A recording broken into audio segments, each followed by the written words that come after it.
तो आज मैं आपको एक्सप्लेन करूंगी आयरन मैन के तीनों पार्ट्स। तो मूवी की स्टार्टिंग होती है अफगानिस्तान के बॉर्डर को दिखाते हुए। वहाँ पर यूएस आर्मी भी होती है जो कि किसी ऐसे आदमी का इंतजार कर रही होती है जो कि वेपन्स को डील करता था और उसका नाम था टोनी। फिर कुछ ही टाइम में हम देखते हैं कि टोनी वहाँ पर पहुँच जाता है। वहाँ पर टोनी उस आर्मी को एक मिसाइल दिखाता है और कहता है कि ये हम लोगों ने बनाया है, ये इतना ज्यादा खतरनाक है कि ये एक मिसाइल ही पूरी कंट्री को तबाह करने के लिए काफी है। और फिर वहाँ पर उसका एक्सपेरिमेंट किया जाता है। दरअसल टोनी यहाँ पर आर्मी से कोई डील करने आया था और इस डील से वो बहुत अमीर हो सकता था। उसके बाद वो यहाँ से चला जाता है, लेकिन तभी टोनी की कार पर कोई फायरिंग करने लगता है। वहाँ पर मौजूद सारी की सारी आर्मी टोनी को बचाने की कोशिश करती है, लेकिन वो लोग उन आर्मी को फायर करके मार देते हैं। टोनी अपनी जान बचाकर गाड़ी से बाहर तो आ जाता है, लेकिन उसके पास उसी की कंपनी का बॉम्ब पड़ा होता है जिसके फट जाने से वो काफी जख्मी हो जाता है। अब हमें एक दिन पहले का टाइम दिखाया जाता है जब टोनी को बेस्ट वेपन मेकर का अवार्ड मिला था। दरअसल जो कंपनी ये चला रहा था ये इसके फादर ने अपने दोस्त के साथ मिलकर बनाई थी, लेकिन जिसका अवार्ड दिया जा रहा था टोनी वहाँ पर मौजूद नहीं था, तो उसका अवार्ड कोई और रिसीव कर लेता है। अब अगर टोनी वहाँ पर नहीं था तो वो कहाँ पर था? वो था एक कैसीनो में। वहाँ पर वो आदमी आता है जिसने टोनी का अवार्ड लिया था। वो उसे उसका अवार्ड देता है तो वो कहता है कि यार मैं इसे कहाँ रखूंगा, मेरे घर में तो जगह ही नहीं है। वो अवार्ड वो लोगों को देकर वहाँ से चला जाता है। तभी वहाँ पर एक रिपोर्टर आती है और टोनी से कहती है कि क्या आप सेटिस्फाई हैं कि आप नए नए वेपन्स बना रहे हैं और वो इतने खतरनाक हैं कि किसी की भी जान ले सकते हैं, बल्कि पूरी कंट्री डिस्ट्रॉय कर सकते हैं। तो टोनी कहता है कि हाँ मैं सेटिस्फाई हूँ, क्योंकि अगर हम वेपन्स न बनाएं तो लोग हमें ही मार डालेंगे। उसके बाद ये दोनों कुछ टाइम साथ स्पेंड करते हैं और फिर टोनी को बताया जाता है कि उसकी अफगानिस्तान के लिए फ्लाइट है और टोनी अपने प्राइवेट जेट से होता हुआ अफगानिस्तान आ जाता है। अब सीन शिफ्ट होता है प्रेजेंट टाइम की तरफ, जब टोनी बेहोश है और एक बैटरी से कनेक्टेड है। जब उसे होश आता है तो वह देख के काफी हैरान होता है कि मेरे साथ बैटरीज क्यों लगी हुई है। वो होश में आकर अपने साथ खड़े आदमी से पूछता है कि मेरे साथ ये क्या हो रहा है। तो वो आदमी से बताता है कि जब तुम्हारे साथ वो बॉम्ब एक्सप्लोड हुआ तो उसके कई पीसेस तुम्हारी बॉडी के अंदर चले गए। वो इतने छोटे पीसेस थे कि हम उनको बाहर नहीं निकाल सकते थे। अब इसका एक ही हल था कि हम उन पीसेस को तुम्हारे दिल के पास जाने से रोक सकें। तो इस वजह से हम ये इलेक्ट्रोमैग्नेटिक रेस यूज कर रहे हैं, तो तुम्हें घबराने की कोई जरूरत नहीं है। हमें पता चलता है कि टोनी को टेररिस्ट ने किडनैप कर रखा है और तभी वहाँ पर उन टेररिस्ट का लीडर आता है। वो टोनी से कहता है कि जानते हो मैंने तुम्हें किडनैप करके यहाँ पर क्यों बुलाया? मुझे तुम्हारा बनाया गया मिसाइल काफी पसंद आया और जैसा कि तुम जानते हो कि यूएस आर्मी ने हमारे बॉर्डर पर कब्जा कर रखा है, तो मैं चाहता हूँ कि सेम मिसाइल तुम हमारे लिए भी बनाओ और बस जैसे ही तुम मुझे मिसाइल दे दोगे तो मैं उन पर अटैक करके तुम्हें छोड़ दूंगा। तो टोनी कहता है कि हरगिज नहीं, ये तुम्हारी भूल है। तो टोनी के साथ खड़ा हुआ आदमी उसे कहता है कि नहीं ऐसा नहीं करो, तुम्हारे पास इसके अलावा और कोई सोल्यूशन नहीं है, क्योंकि ये एक ऐसा इलाका है जहाँ तुम्हारे साथी इवन आर्मी भी नहीं तुम्हें ढूंढ सकती। अब ये आदमी था कौन? दरअसल ये आदमी भी वेपन्स बनाया करता था और इन्हें भी यही लोग लेकर आए थे यहाँ पर। अब टोनी और वो डिसाइड करने लगते हैं कि यहाँ से बाहर कैसे निकला जाए। हालांकि यहाँ से बाहर जाना लग तो इम्पॉसिबल रहा था, लेकिन वो फिर भी ट्राई करना चाहते थे। वो आदमी कहता है कि मुझे अपनी फैमिली के पास जाना है। तो टोनी कहता है कि मेरी कोई फैमिली नहीं, बस एक ड्राइवर और एक सेक्रेटरी है। तो वो दोनों सोचते हैं कि हम कोई ऐसा ड्रेस बनाएंगे जो कि बुलेट प्रूफ हो, ताकि जब हम लोग बाहर निकले और वहाँ पे शूट करें तो हम पे कोई असर ना हो और हम फौरन से भाग जाएं। वो आदमी टोनी को बताता है कि तुम्हारी बॉडी में जो इलेक्ट्रोमैग्नेटिक वेव्स हैं उनको सिर्फ वही बैटरी कंट्रोल कर सकती है जो मैंने तुम्हारी बॉडी के साथ कनेक्ट की थी। अब उसको ढूंढना होगा ताकि उसको यूजफुल बनाकर हम यहाँ से बाहर जा सके, लेकिन उस सूट के लिए इनको बहुत हाई पावर्ड बैटरी चाहिए थी जो कि इस सूट को रन भी कर सकती। दूसरी तरफ लीडर को तो यही लग रहा होता है कि शायद ये लोग मेरे लिए वो मिसाइल बना रहे हैं, तो वो उसको मटेरियल भी देता रहता है, क्योंकि वो नहीं जानता होता कि मिसाइल बनाने के लिए क्या क्या मटेरियल चाहिए। लेकिन जल्दी जब वो सूट तैयार होता है तो इस बात की खबर उस लीडर तक भी पहुंच जाती है। उसे बहुत गुस्सा आता है और वो उस आदमी को जो कि टोनी के साथ इस सूट बनाने में हेल्प कर रहा था काफी इंजर्ड कर देता है। टोनी अपना वो सूट पहनता है और उसमें सारा सिस्टम डाउनलोड करता है। उसमें वो पावर भी ले आता है और वहाँ पर मौजूद सब लोगों को मारने लगता है और उस केव से बाहर आ जाता है अपना वही ड्रेस पहनकर। टोनी वहाँ से निकलकर सारे वेपन्स डिस्ट्रॉय करता है और अपने ड्रेस में ही मौजूद रॉकेट लॉन्चर से वहाँ से फ्लाई कर जाता है। अब वो गिरता है एक डेजर्ट में, जहाँ पर उसकी टीम उसे ढूंढ लेती है और वापस उसी जगह पर ले आती है जहाँ पर वो लोग रहा करते थे। वहाँ पर टोनी के फादर के फ्रेंड भी होते हैं जिन्होंने उनके साथ मिलकर ये वेपन कंपनी खोली थी। टोनी कहता है कि मैं लाइव आना चाहता हूँ और मीडिया के सामने प्रेस कॉन्फ्रेंस भी करना चाहता हूँ। अब हम देखते हैं कि टोनी पूरी मीडिया से बात कर रहा होता है। वो कहता है कि मुझे अफगानिस्तान के लोगों ने किडनैप कर लिया। उन्होंने मुझसे डिमांड की कि मैं उनको भी वेपन्स बना कर दूं। मैंने ये सोचा है कि मेरे वेपन्स इतनी प्रॉब्लम्स क्रिएट कर रहे हैं और वो लोग भी मेरे वेपन्स को हासिल करके जंग करना चाहते हैं, वॉर करना चाहते चाहते हैं और मैं ये सब नहीं चाहता, इसलिए मैं अपनी कंपनी बंद कर रहा हूँ। और एटलीस्ट अगर कंपनी बंद ना बिकी तो मैं ऐसे वेपन्स कभी नहीं बनाने वाला। तो वो आदमी जो टोनी के फादर का फ्रेंड था वो सारे लोगों से कहता है कि नहीं नहीं ऐसी बात नहीं है, टोनी बेचारा अभी अपनी जान बचा कर आया है और ये सेंसेस में नहीं है, ये भी उदास है इसलिए बहकी बहकी बातें कर रहा है, ऐसा कुछ नहीं होने वाला। टोनी वहाँ से चला जाता है और वो आदमी भी टोनी के पीछे पीछे आता है। वो टोनी से कहता है कि आखिर हुआ क्या, तुम अफगानिस्तान से कैसे बचकर निकले और तुम्हें उन लोगों ने क्यों किडनैप किया था।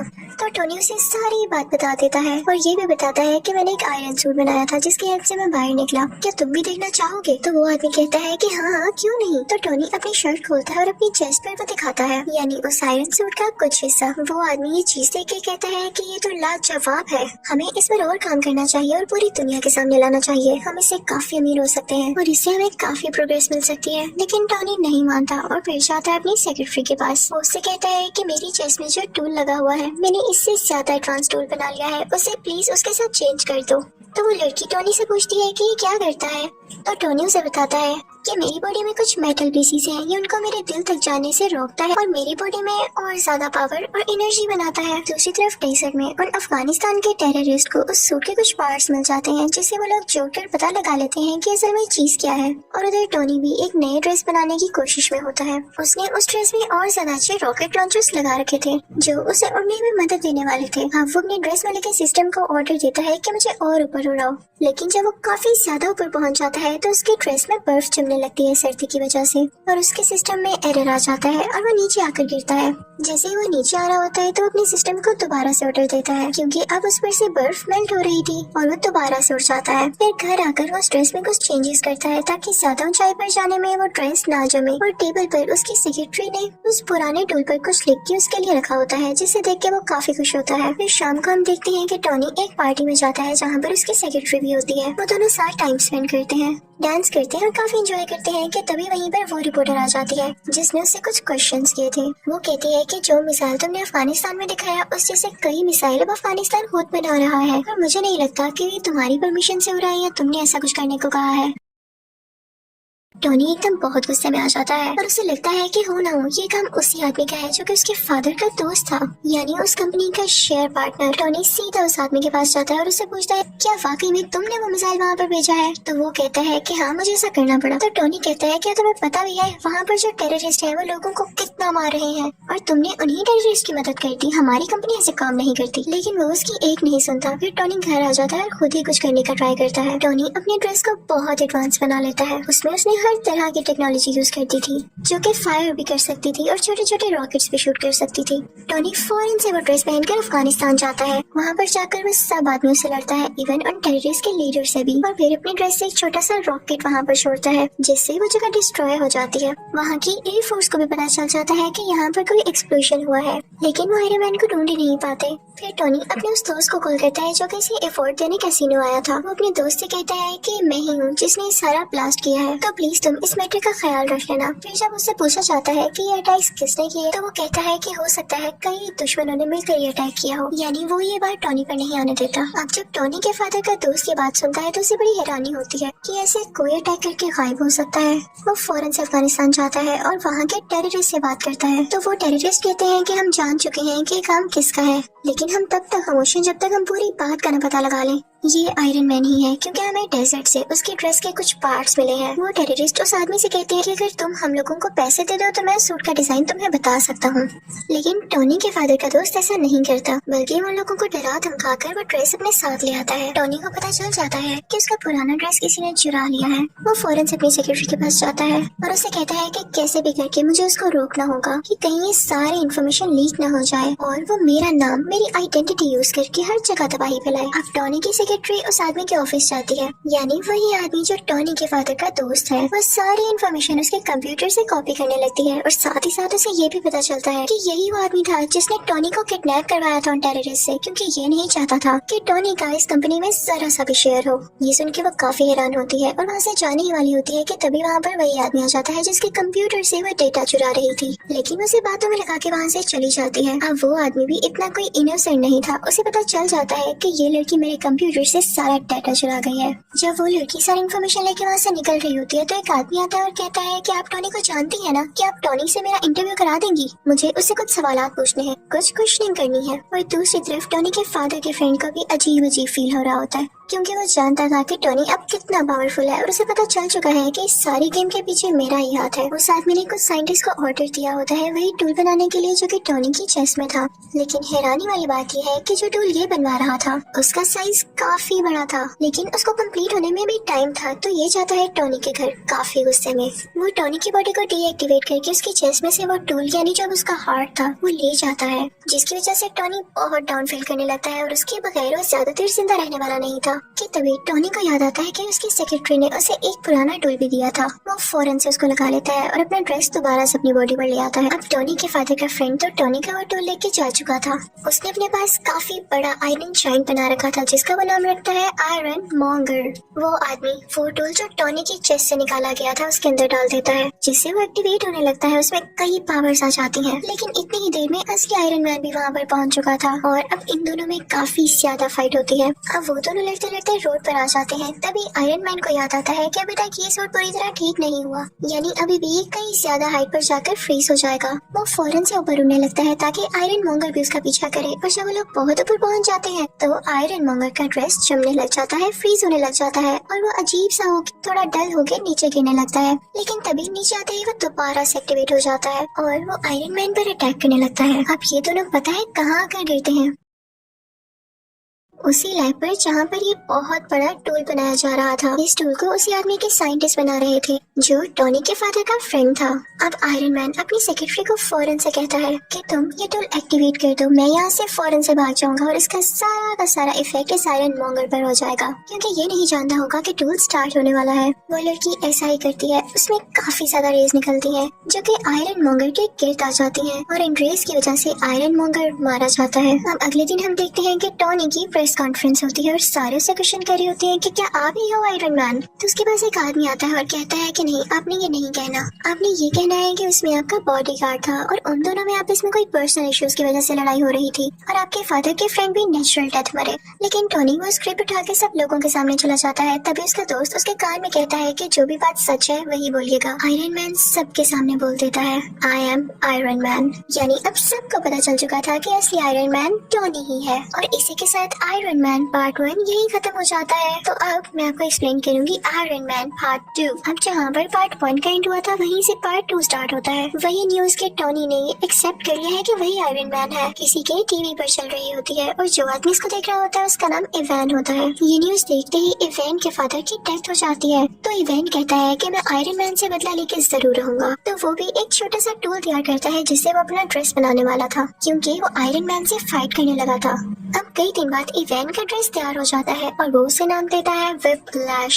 उसमें ये पावर थी कि वो किसी भी मेटल को काट सकता था। फिर हम देखते हैं कि 6 महीने गुजर जाते हैं और टोनी कुछ लोगों से स्पीच कर रहा होता है। उसने अपना वही ड्रेस पहना होता है। वो बताता है कि मेरे फादर का ये ड्रीम था कि वो एक सिटी बनाए जिसमें एडवांस बिल्डिंग्स हो और काफी अच्छी टेक्नोलॉजी हो, लेकिन वो तो अपना ये ड्रीम पूरा नहीं कर पाए। अब मैं उनका ये ड्रीम पूरा करूंगा। और वो अपना ड्रेस सबको दिखाता है कि ये ड्रेस मेरी हेल्प करेगा। टोनी ये सब बातें करके वहाँ से निकल ही रहा होता है कि तभी उसके पास कुछ लोग आते हैं। वो टोनी से कहते हैं कि आपसे कुछ लोग कुछ बातें पूछना चाहते हैं। वो सब लोग ये चाहते हैं कि आप सुबह कोर्ट में आए, वो आपके ड्रेस के बारे में आपसे कुछ इन्वेस्टिगेशन करेंगे। जब टोनी कोर्ट जाता है तो उसे पता चलता है कि वहाँ पर तो आर्मी है। कोर्ट के सेनेटर उसे कह रहे होते हैं कि सूट तो तुमने काफी अच्छा बनाया है, लेकिन इतनी ज्यादा पावरफुल और खतरनाक चीज तुम्हारे पास नहीं होनी चाहिए, या आर्मी को दे दो क्योंकि वो अपने सोल्जर्स की काफी अच्छी ट्रेनिंग कर सकती है इससे।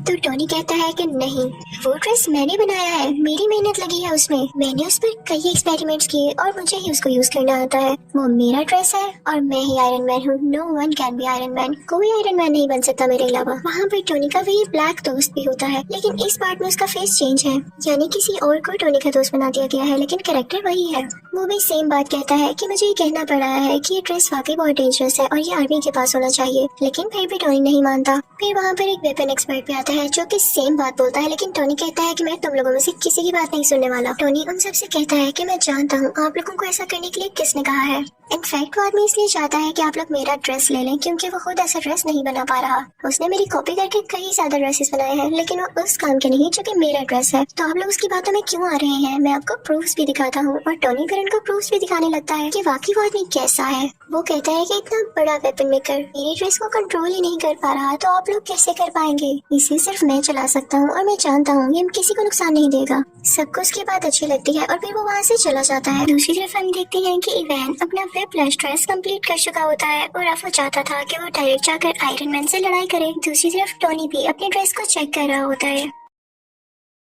उसके ड्रेस में एक ऐसा कोर होता है जो कि सबसे ज्यादा यूजफुल था, लेकिन यूजफुल होने के साथ साथ वो काफी खतरनाक भी था। उसकी वजह से टोनी की बॉडी में काफी पॉइजन फैल रहा था। उसी दौरान टोनी इस सोच में भी पड़ जाता है कि अगर मुझे कुछ हो गया तो कंपनी का क्या होगा। तो वो अपनी सेक्रेटरी को बुलाता है और उससे कहता है कि मैं तुम्हें अपनी कंपनी का सीईओ बनाता हूँ। ये कंपनी अब से तुम्हारे अंडर है, तुम जिसको चाहो हायर करो। फिर टोनी की सेक्रेटरी जो कि अब उस कंपनी की सीईओ थी, एक लड़की को इंटरव्यू के लिए बुलाती है, लेकिन वो लड़की किसी कंपनी की एजेंट होती है। फिर हम देखते हैं कि कार रेस हो रही होती है और उसमें टोनी ने भी पार्टिसिपेट किया होता है, लेकिन तभी वहाँ पर इवान यानी व्हिप्लैश आ जाता है और उस पर अटैक कर देता है, जिससे उसकी गाड़ी 2 हिस्सों में टूट जाती है। ये न्यूज टीवी पर टोनी की असिस्टेंट यानी वो सीईओ भी देख लेती है और उसके बॉडीगार्ड से कहती है कि हमें फौरन उसकी मदद के लिए जाना होगा। वो दोनों जाते हैं और टोनी को उसका ब्रीफ केस देते हैं जिसके अंदर वो आयरन मैन वाला ड्रेस होता है और टोनी उसको पहन लेता है। अब आयरन मैन में और व्हिप्लैश में काफी लड़ाई होने लगती है, लेकिन आयरन मैन जो भी अटैक्स कर रहा था व्हिप्लैश उनको रोके जा रहा था और कई देर तक ऐसे चलता है। लेकिन तभी आयरन मैन व्हिप्लैश पर जोरदार अटैक करता है, जिससे फाइनली व्हिप्लैश को डिफीट हो जाती है। व्हिप्लैश को अरेस्ट कर लिया जाता है। थोड़ी देर बाद टोनी पुलिस स्टेशन जाता है इवान से ये पूछने के लिए कि उसने उस पर अटैक क्यों किया। वो आगे से चुप रहता है तो टोनी उससे कहता है कि वैसे तुम्हारी टेक्नोलॉजी थी बड़ी कमाल की, तुम अगर ये आर्मी को बेच देते तो तुम काफी अमीर हो सकते थे। और ये कह के वो वहाँ से चला जाता है। फिर हम देखते हैं कि एक और आदमी आता है जो कि सेम टू सेम इवान के जैसा था,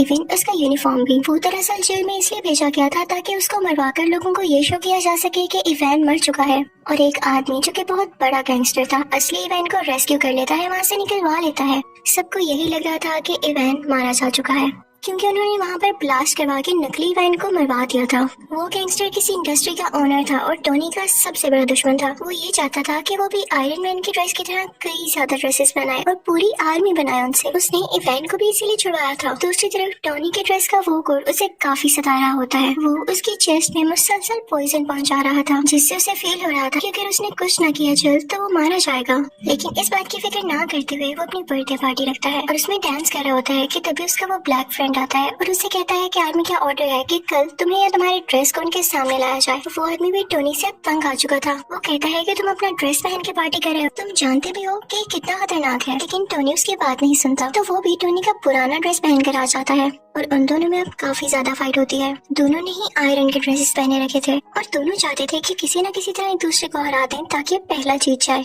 अब दोनों अपने अपने हाथ से लेजर निकालने लगते हैं और एट अ टाइम लेजर निकलने से दोनों लेजर्स आपस में टकरा जाती हैं और बहुत बड़ा ब्लास्ट होता है। जहाँ पर ब्लास्ट होता है और टोनी की बर्थडे पार्टी हो रही होती है वो जगह कोई और नहीं बल्कि टोनी की कंपनी होती है। अब वहाँ से टोनी का पुराना ड्रेस लेके वो ब्लैक फ्रेंड तो चला जाता है, लेकिन टोनी वहीं पर नशे की हालत में होता है। फिर हम देखते हैं कि एक आंख वाला आदमी टोनी के पास आता है और उससे कहता है कि तुम्हारे फादर क्या क्या करना चाहते थे और तुम क्या कर रहे हो, तुम नशा करके इधर उधर फिरते रहते हो। तो टोनी कहता है कि अपनी जुबान बंद रखो, तुम होते कौन हो ऐसे बोलने वाले। तो वो आदमी कहता है मैं तुम्हारे बारे में सब कुछ जानता हूँ। वो लड़की जो तुम्हारी कंपनी में इंटरव्यू देने आई थी वो कोई और नहीं बल्कि मेरी ही सीक्रेट एजेंट है और तुम्हारी सारी बातें सारी रिपोर्ट से मुझे देती रही है। फिर वो आदमी ये भी कहता है कि मैं ये नहीं चाहता कि तुम्हारा कोई नुकसान हो, मैं चाहता हूँ कि तुम और ज्यादा अच्छा एक ड्रेस बनाओ जिससे पूरी दुनिया को फायदा हासिल हो। और मेरे पास तुम्हारे फादर की कुछ चीजें भी हैं, चाहो तो उन्हें मेरे से ले सकते हो। टोनी उस एक आंख वाले आदमी के पास से वो सारी चीजें ले आता है तो उसे पता चलता है कि उसके फादर जो सिटी बनाना चाहते थे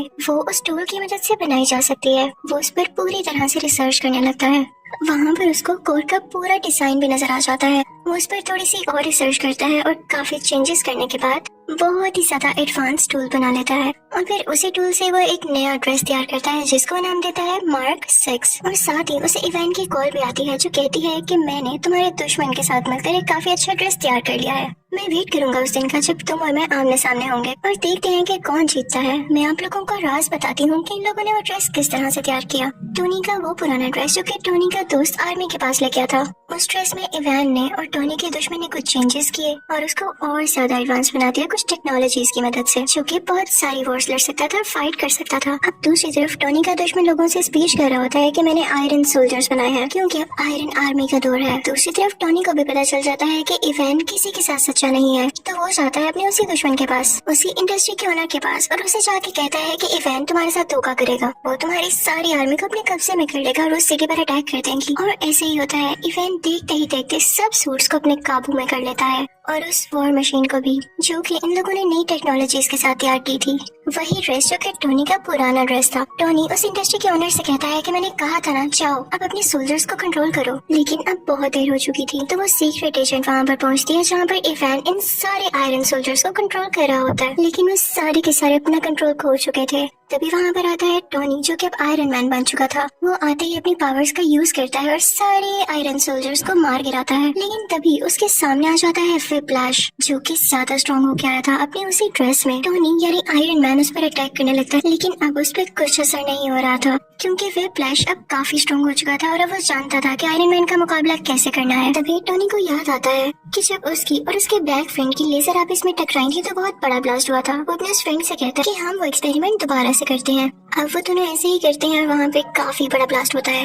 व्हिप्लैश वहीं पर मारा जाता है। अब अगले सीन में हम देखते हैं कि टोनी के पास वही एक आंख वाला आदमी आता है और उससे कहता है कि मैं तुम्हें गुड न्यूज दूं, तुम्हारा जो आयरन मैन वाला ड्रेस है उसको एवेंजर्स ने अप्रूव कर लिया है, यानी अब वो एवेंजर्स टीम में यूज होगा। लेकिन आई एम सॉरी, तुम उसके लिए सिलेक्ट नहीं हुए, तुम्हें सिर्फ पीछे से काम करना होगा। तो टोनी कहता है कोई मसला नहीं, आई एम एक्सेप्टिंग, लेकिन मुझे इस बात का क्रेडिट चाहिए। फिर अगले सीन में हम देखते हैं कि कोर्ट के सेनेटर टोनी यानी आयरन मैन को और उसके ब्लैक फ्रेंड को मेडल देते हैं और उनसे कहते हैं कि थैंक यू, आपने पूरी दुनिया को बचा लिया। और इसी के साथ आयरन मैन पार्ट 2 यही खत्म हो जाता है। तो अब बारी है पार्ट 3 की एक्सप्लेनेशन की। तो मूवी का स्टार्ट होता है एक फ्लैशबैक को दिखाते हुए, जहाँ पर एक लेडी उसे बता रही होती है कि मैंने एक ऐसा वायरस बनाया है जिसमें बहुत सारे पावर्स हैं। इवन वो लोग जो डिसेबल हैं, माजूर हैं, वो भी अपनी पावर्स वापस ला सकते हैं, यानी वो बिल्कुल ठीक हो सकते हैं। तभी वहाँ पर एक ग्लासेस वाला साइंटिस्ट आता है जो कि टोनी से कहता है कि हमारी कंपनी एक बहुत बड़ा एक्सपेरिमेंट करने वाली है, उसमें बहुत ज्यादा एडवांस टूल यूज होने वाले हैं, तो मैं तुम्हें ऑफर कर रहा हूँ कि मेरी कंपनी को ज्वाइन कर लो। दरअसल वो टोनी से काफी इम्प्रेस होता है, लेकिन टोनी उसकी ऑफर को रिजेक्ट कर देता है और वहाँ से चला जाता है। हम देखते हैं कि टोनी को एक मेंटल इशू हो गया था, उसी वजह से जब आयरन आर्मी ने पूरे सिटी पर अटैक्स किए थे और टोनी उन्हें शुरू में बचा नहीं पा रहा था, उससे वो फ्लैशबैक बार बार आते थे और इसी को लेके वो काफी सैड और बुरा फील किया करता था। लेकिन उसका दोस्त उसे हौसला देता है।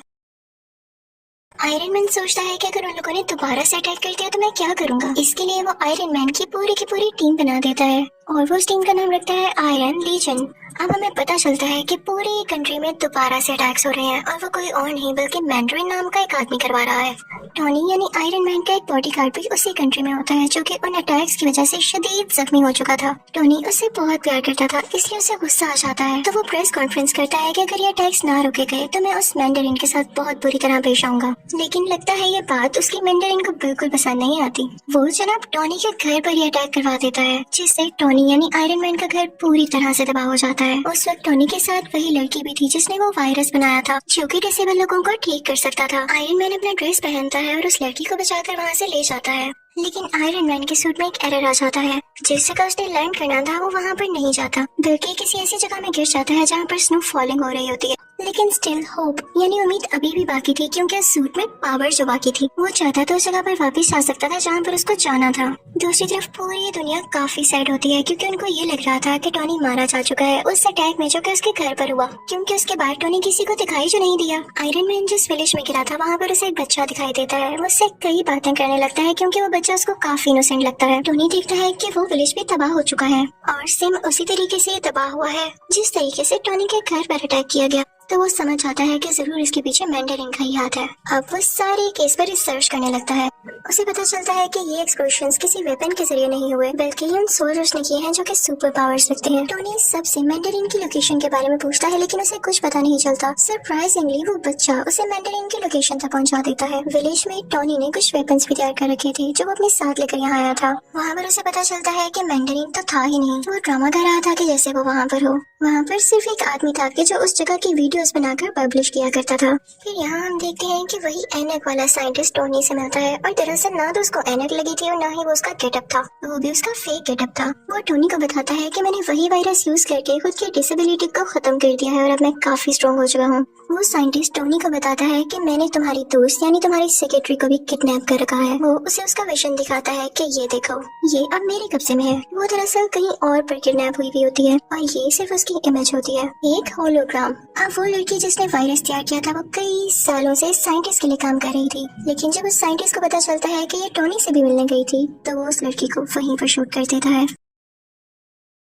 हम देखते हैं कि वो साइंटिस्ट काफी अच्छी टेक्नोलॉजी यूज करता था, जिसकी वजह से उसकी लोकेशन कोई भी ट्रैक नहीं कर पाता था। वहाँ पर वॉर मशीन भी होती है जो कि टोनी का फ्रेंड चला रहा होता है, यानी वही आयरन सूट जो वो लेकर भागा था। लेकिन अब उस ड्रेस का नाम चेंज कर दिया गया था और ये उसी साइंटिस्ट ने किया था। दरअसल वो टोनी को ये बताना नहीं चाहता था कि ये वही ड्रेस है। वो उस ड्रेस को यानी वॉर मशीन को अपने पास ले आता है, लेकिन टोनी भी काफी पावरफुल था। वो वहाँ से जान छुड़ाकर भाग चुका था क्योंकि उसे मैंडरिन की लोकेशन का पता लगाना था। इसी दौरान टोनी को पता चलता है कि वो साइंटिस्ट वो एडवांस ड्रेस चुराकर यूएस के प्रेसिडेंट को मारना चाहता है और इसके लिए उसे कुछ भी करके उसे रोकना होगा। और इसी पर्पस के लिए वो साइंटिस्ट वहाँ पर पहुँच जाता है जहाँ पर वो प्रेसिडेंट होते हैं, जो कि किसी और कंट्री जाने के लिए तैयार हो रहे थे। वो उसे किडनैप कर लेता है और अपनी सीक्रेट लोकेशन पर ले आता है जहाँ पर कोई नहीं पहुँच सकता था। लेकिन टोनी वहाँ पर पहुँच ही जाता है क्योंकि उसकी हेल्प की थी उस छोटे बच्चे ने, और टोनी था भी बहुत टैलेंटेड। टोनी वहाँ पर जाकर सारे बाकी पैसेंजर्स को भी बचा लेता है, लेकिन जब बारी आती है प्रेसिडेंट को बचाने की तो इतनी ही देर में वो साइंटिस्ट उसे लेकर वहाँ से जा चुका होता है और वो नाकाम रह जाता है प्रेसिडेंट को बचाने में।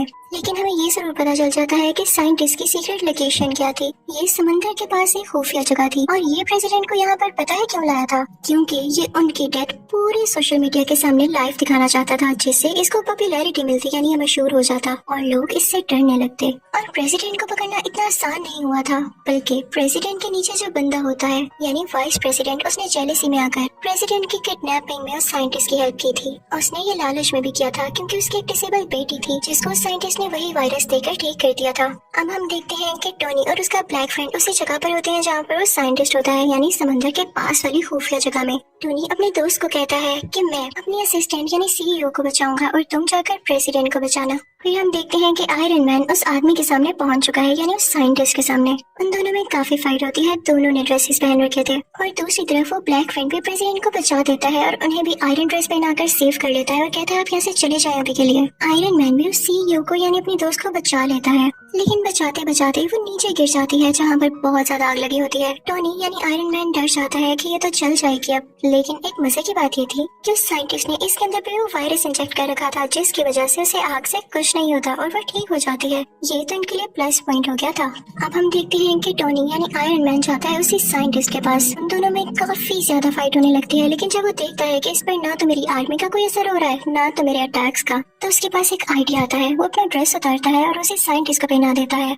और उस ड्रेस में खास बात ये थी कि वो अपने आप को ही ब्लास्ट कर लेता था और टोनी भी ऐसा ही करता है, वो ड्रेस ब्लास्ट हो जाता है। लेकिन वो साइंटिस्ट बहुत चालाक था, उसने भी वो वायरस अपने अंदर इंजेक्ट कर रखा था, जिसकी वजह से वो सरवाइव कर जाता है और उसे कुछ भी नहीं होता। बस इतना है कि वो जल चुका था, लेकिन स्टिल उसमें अभी भी पावर थी काफी ज्यादा। और तभी वहाँ पर वो सीईओ भी आती है और वो साइंटिस्ट को पूरी तरह से मार देती है, जिससे फाइनली वो मर जाता है। फिर वो सीईओ आती है टोनी के पास, वो दोनों गले लगते हैं और कन्फेस करते हैं कि वो एक दूसरे को पसंद करते हैं। उधर टोनी अपनी बाकी आयरन आर्मी को भी ऑर्डर देता है कि खुद को ब्लास्ट कर लो, और ऐसा ही होता है। आसमान में लग रहा होता है जैसे फायरवर्क्स चल रहे हो। फिर नेक्स्ट में हम ये भी देखते हैं कि पुलिस ने नकली मैंडरिन और उस वाइस प्रेसिडेंट को भी अरेस्ट कर लिया है। फिर हम देखते हैं क्योंकि टोनी यानी आयरन मैन काफी मशहूर हो चुका था, तो दुनिया के बड़े बड़े सर्जन्स उसका ऑपरेशन करते हैं। उसमें जो मेटल के पीसेस होते हैं वो उसको निकाल देते हैं। ये बहुत ही बड़ी गुड न्यूज थी, यानी ना उसे किसी टूल की जरूरत थी, ना उसे किसी कोर की, ना ही ड्रेस की जरूरत थी उसे जिंदा रखने के लिए। वो उस टूल को पानी में फेंक देता है और उसके दोस्त यानी सीईओ को भी ठीक कर दिया जाता है। यहाँ पर इस मूवी की हैप्पी एंडिंग हो जाती है। आई होप आपको ये तीनों पार्ट्स अच्छे लगे होंगे। Thank you for watching.